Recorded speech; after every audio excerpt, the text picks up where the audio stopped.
अस्सलामुअलैकुम एवरीबडी, क्या हाल चाल है। मुझे उम्मीद है कि सब अपना बहुत बहुत ज़्यादा ख्याल रखते होंगे। Welcome back to my YouTube channel. और अगर आप चैनल पर न्यू हैं तो प्लीज़ सबसे पहले सब्सक्राइब कर दें। Guys, let's get into this video. Lot of you have been asking me क्या नाम्स डिले हो चुका है, क्या एमडी कार्ड डिले हो गया है या कैंसिल हो गया है। बहुत सारे रूमर्स हैं इसके बारे में कि पीएमसी ने आके एमडी कार्ड कैंसिल कर दिया, ये नाम्स कैंसिल कर दिए, ईटा नहीं होगा और ब्ला ब्ला ब्ला, इस तरह की बहुत सारी हमारे पास न्यूज़ आ रही है। सबसे पहले इसकी ऑथेंटिसिटी चेक कर लेते हैं। ख़ुद हम पीएमसी ने अपनी जो वेबसाइट है वो रिन्यू कर ली है, ठीक है। हम उसको एक दफ़ा देख लेते हैं, उसमें उन्होंने क्या क्या बातें बताई हैं वो हम डिटेल से देख लेते हैं। हमारे पास पीएमसी की ऑफिशियल वेबसाइट है। इसके टॉप लेफ़्ट कॉर्नर के ऊपर तकरीबन हमारे पास लिखा हुआ है कि Pakistan medical commission that is the successor of Pakistan medical and dental council, ठीक है। उसके बाद उन्होंने कुछ पब्लिक नोटिस हमारे साथ शेयर किए हैं, जिसमें हमारे लिए जो इम्पोर्टेंट नोटिस है वो लास्ट वाला है, जिसमें उन्होंने लिखा हुआ है कि national MD card will be held by commission, ठीक है।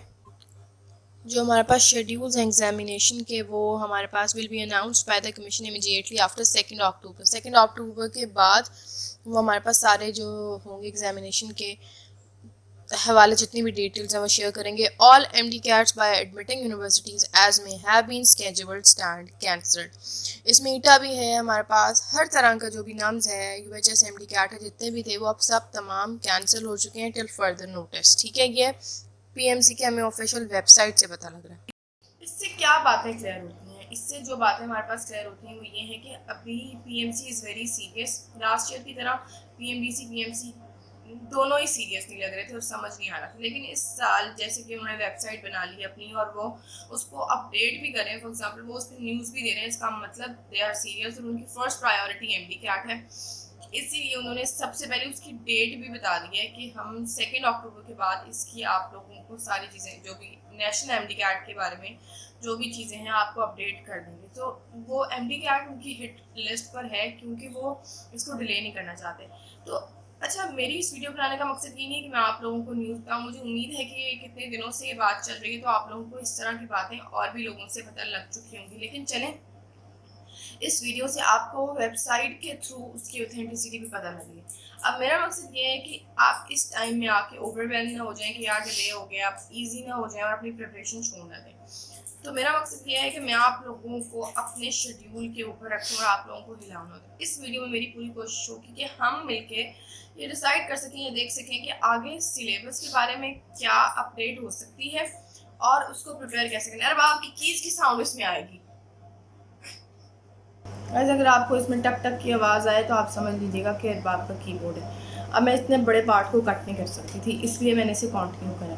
अच्छा, अब बात यह है कि इसका सिलेबस क्या हो सकता है, हमने इस वीडियो में ये बात करनी है और हमने उस सिलेबस को आप प्रिपेयर कैसे करना है। गाइस, नेशनल एमडी कैट का मतलब ये है, पीएमसी के मुताबिक लास्ट ईयर भी उन्होंने जो अपनी पॉलिसीज़ दी थी तो उसमें MD CAT, national MD CAT का एक जो है वो पॉलिसी रखी हुई थी। इसका मतलब ये होगा कि सारे प्रोविंसेस में जितने भी पाकिस्तान के प्रोविंसेस हैं इसमें हमारे पास जो टेस्ट होगा वो एक ही टेस्ट होगा, एक ही दिन कंडक्ट होगा। अच्छा, इसके सिलेबस के बारे में उनको नौबत ही नहीं आई थी बताने के लिए कि वो इसको कैसे मैनेज करेंगे, क्योंकि तमाम प्रोविंसेस की जो हमारे पास टेक्स्ट बुक्स होती हैं वो डिफरेंट होती हैं, ठीक है। तो उनको इतना टाइम नहीं मिला था या उस टाइम तक वो पहुँचे ही नहीं थे और वो चेंज हो गए थे। इस साल वो अभी तक भी उन्होंने सिलेबस के बारे में हमें कोई गाइडेंस नहीं दी, लेकिन हम थोड़ा जो फैक्टर्स हमारे सामने हैं उनको देख के डिसाइड करने की कोशिश करते हैं कि सिलेबस क्या हो सकता है। सबसे पहले आप ये देख लें कि हमारे पास टेक्स्ट बुक्स डिफरेंट है। एमडी कैट जो यूएचएस एमडी कैट है जो पंजाब में कंडक्ट होता है उसका सबसे थोड़ा सिलेबस आया है। वो सर्चिंग, मैंने ईटा का सिलेबस देखा, मैं बलूचिस्तान का सिलेबस देख रही थी पिछले सालों का, और सिंध का भी मैंने देखा, उसमें भी उन्होंने ये कोई रेफरेंस नहीं दिया हुआ पूरी किताबें। नाम्स में भी इस दफ़ा बहुत ज़्यादा सिलेबस था। सबसे कम सिलेबस हमारे पास इस दफ़ा यूएचएस एमडी कैट का सिलेबस। अच्छा, जैसे अब ए लेवल्स फॉर एग्जांपल ये करते हैं कि पंजाब वाले जो एफएससी वाले बच्चे हैं और ए लेवल्स वाले बच्चे हैं इनका एक ही एमडी कैट एक ही सिलेबस से होता है। वो सिर्फ सिलेबस गाइडलाइन दे देते हैं और कह देते हैं कि भाई ये आप ए लेवल से प्रिपेयर कर लें या एमडी कैट या एफएससी से प्रिपेयर कर लें, आपका हो जाएगा। तो क्या होता है कि ए लेवल्स वाले बच्चे कुछ जो है वो एफएससी की किताबें ले लेते हैं, लेकिन अब यूँ नहीं हो सकता कि सारे प्रोविंसेस वाले बच्चे सारे प्रोविंसेस की किताबें ले रहे हैं, यूँ बिल्कुल नहीं हो सकता और ये उनको भी बात पता है। अच्छा, एक पॉसिबिलिटी ये है कि वो टेस्ट एक दिन कंडक्ट करा लें लेकिन सिलेबस जो है वो सबका डिफरेंट रहे।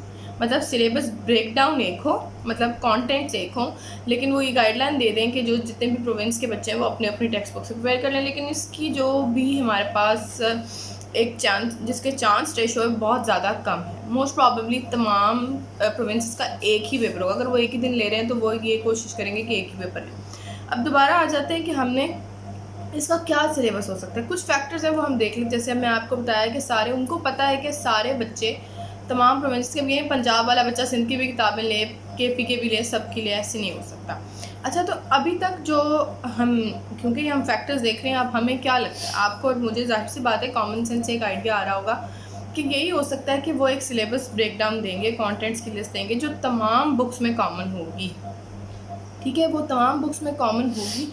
उससे क्या होगा कि सब बच्चे अपनी अपनी बुक से कॉन्सेप्ट लेंगे उस चीज़ का। ठीक है, जैसे कि A-levels, जैसे कि UHS, अगर आप BC का लेटेस्ट इंटरव्यू देखें तो उसमें उन्होंने एक्सप्लेन किया है कि जब वो MD-CAT का पेपर बना रहे होते हैं तो वो A-levels के टीचर्स को भी अपने पास साथ बिठाते हैं और FSC के टीचर्स को भी क्रॉस चेक कराते हैं कि क्या ये जो भी उन्होंने MCQ बनाया है वो दोनों सिलेबस को सेटिस्फाई कर रहा है कि नहीं। इसी तरह जाहिर सी बात है, PMC ने अपने लिए मुश्किल क्रिएट की है या उन्होंने एक इसको क्राइटेरिया को सेट किया, तो वो इसकी श्योरिटी भी करेंगे कि ये ना हो कि किसी प्रोविंस के बच्चे के साथ ज़्यादती हो जाए। अच्छा, इसकी फाइनलाइज सारी बातें हमें 2 के बाद पता लग जाएंगी, लेकिन अब इस दौरान जब तक अब इतने सारे दिन हैं, पीछे से बच्चे प्रिपेयर, काफ़ी दिनों से ये न्यूज़ आई हुई है, तो अब आपने प्रिपरेशन छोड़ नहीं देनी इस टाइम। ठीक है, मैं आपको ये कहूँगी कि अब आप लोग अपना विजन थोड़ा ब्रॉड रखें। पहले भी फ़िज़िक्स, केमिस्ट्री, इंग्लिश किताब से नहीं आती थी। पिछले 2 सालों की बात है कि फ़िज़िक्स जो है वो उसमें थोड़ा टेक्स्ट उन्होंने इन्वॉल्व करना शुरू कर दिया, वरना वो कॉन्सेप्चुअली होता था और वो जो है वो किसी भी बुक कंटेंट से लिंक होता था, किसी भी पर्टिकुलर टेक्स्ट बुक से रिलेटेड नहीं होता था। इंग्लिश तो बुक से होती ही नहीं थी, सिर्फ लाइंस आ जाती थी। लेकिन जाहिर सी बात है तब भी हमारे लिए उस टाइम में भी FSC की सारी बुक्स की लाइंस इंग्लिश की याद करना मुश्किल नहीं होता, तो बच्चे कॉन्सेप्ट से ही इंग्लिश का सॉल्व करते थे। केमिस्ट्री में भी रिएक्शंस वगैरह वाले MCQ सारे कॉन्सेप्ट से ही सॉल्व होते हैं। कंडीशंस वगैरह भी तमाम बुक्स में तकरीबन सिमिलर ही होती हैं जहाँ से MCQs बनते हैं। अब आती है बायो की बात। देखिए, बायो में जो मेरा एक्सपीरियंस है, 2 साल मैंने पेपर दिया है। बुक की लाइंस होती हैं, लेकिन A-levels वाले भी वही चीज़ अटैम्प्ट कर रहे होते हैं। उसकी वजह ये होती है कि जो उसका, अगर वो लाइन हमारी किताब से आ रही है, FSC की किताब से, तो उसका कॉन्सेप्ट A-levels में मौजूद है। इसी तरह ऐसे ही जितने भी कॉन्टेंट्स होंगे उन सब का कॉन्सेप्ट जो होगा वो तमाम प्रोविंसेस की बुक में मौजूद होगा। इस टाइम पर मैंने आपको जैसे बताया कि सबसे कम सिलेबस MD-CAT का है। अब इस टाइम सब बच्चों के पास टेक्स्ट बुक्स भी हैं और सब बच्चों के पास नोट्स भी हैं। जिन बच्चों के पास नोट्स नहीं है, क्योंकि देखें टीचर्स नोट्स में आपको एक कॉन्सेप्ट की कुछ वेरिएशंस भी डिस्कस कर रहे होते हैं। ठीक है, वो वेरिएशंस इसलिए डिस्कस कर रहे होते हैं कि अगर पेपर थोड़ा सा टफ हो जाए और वो डायरेक्ट इस कॉन्सेप्ट से ना पूछें जो कि बुक में लिखा हुआ है, अगर उसको थोड़ा सा वहाँ से वेरिएट कर जाएँ तो आपको उसको सॉल्व करना है। इसी तरह तो अगर आप, जैसे मैं फॉर एग्जांपल मेरे पास भी कुछ नोट्स हैं जो कि टेक्स्ट बुक से बने हुए हैं, लेकिन उनमें ये वेरिएशंस मौजूद हैं। ठीक है, तो अब जो बच्चे मुझे मैसेज करके कह रहे हैं कि सिलेबस जो है वो चेंज हो जाएगा, तो ऐसा कुछ भी नहीं होगा। 360 डिग्री चेंज इस पॉइंट के ऊपर वो नहीं लेके आ सकते। नेक्स्ट ईयर के लिए क्या हो सकता है कि वो पूरा सिलेबस चेंज कर दें, लेकिन इस साल अगर आप देखें तो तमाम प्रोविंसेस के कंटेंट्स हैं कुछ ऐसे जो कॉमन है। मुझे लगता है और होगा भी इंशाल्लाह ऐसे ही कि जो हमारे कॉमन कॉन्सेप्ट्स हैं उनसे ये पेपर बनेगा। तो परेशान होने की इस टाइम पे बिल्कुल ज़रूरत नहीं है कि सिलेबस सारा चेंज हो जाएगा और ये कहेंगे कि एक महीने में सारा प्रिपेयर करो।